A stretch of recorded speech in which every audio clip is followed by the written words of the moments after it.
Səhər erkən kofemizi götürüb yola düşdük. Bu dəfə Lalə ovuna çıxdıq. Düşündük ki, şəhərin səs-küyündən biraz uzaqlaşıb, Bakıdan cəmi 2 saatlıq məsafədə yerləşən Şamaxının lalə tarlalarında həm təbiətlə görüşək, həm də piknik edək. Yol boyu dağlar, çəmənliklər və yayın ilk nəfəsi bizi qarşılayırdı. Və nəhayət lalələr, torpaqdan baş qaldıran rəngarəng möcüzələr.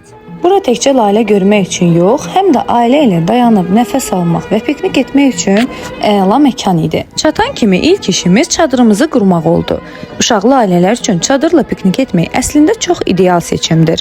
Çünki günorta saatlarında uşaqların istirahətə ehtiyacı olur. Xüsusən də bizimkilər kimi enerjili və daim hərəkətdə olan uşaqlar üçün bu daha vacibdir.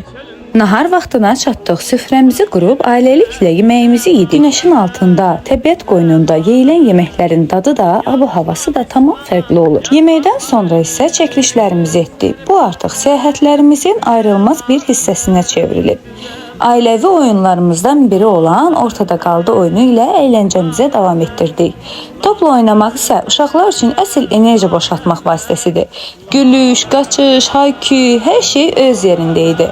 Amma bu günün ən sehirli anı Nilay üçün baş verdi. Gözlənilmədən bir mavi kəpənək gəlib onun əlinə qondu.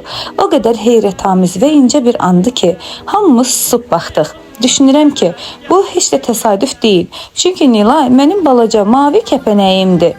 Üzümüzü işdən yorğun gələn, vaxtım yoxdur deyən, həftədə cəmi 2 günüm var, onu da yollarda itirə bilmərəm deyə düşünən valideynlərə tuturuq. Bilirik, çətindir. Biz də sizin kimiyik. Amma bu səfəri şənbə günü etdik. Gecə qalmaq yox, əlavə xərc yox. Sadəcə ailəmizlə bir günə sığan möhtəşəm bir anı yaşadıq. Uşaqların gözündəki sevinç, təmiz hava, təbiətin içində bir nəfəs bütün yorğunluğa dəyərdi. Axı ailə ilə keçirilən vaxt uşaqların yaddaşında ömürlük həkk olunur. Bazar da sizə qalsın, istirahət edin. Amma şənbəni birgə yaşayın. Sonda isə 2 vacib nüansı diqqətinizə çatdırmaq istəyirəm. Birinci növbədə qeyd etməliyəm ki, belə tarlalar şəxsi mülkiyyət ola bilər. Odur ki, mütləq şəkildə öncədən maraqlanıb sahibindən icazə almaq vacibdir. Biz də səhərimizdən əvvəl icazəmizi aldıq və bizdən əvvəl ora gedənlərin izlərini izləyərək irəlilədik. İkinci və bəlkə də valideynlər üçün daha önəmli məqam, bizim paltarlarımızın təxminən 90% bu gəzintidə məhv oldu. Lalə ləkəsi təəssüf ki, çox inadkar olur. Bəzən heç bir şəkildə tam təmizləmək olmur. Gəlmək fikriniz varsa, buna uyğun geyimlər seçməyinizi və mümkün qədər ehtiyatlı olmağınızı tövsiyə edirəm. Xoşunuza gəldi?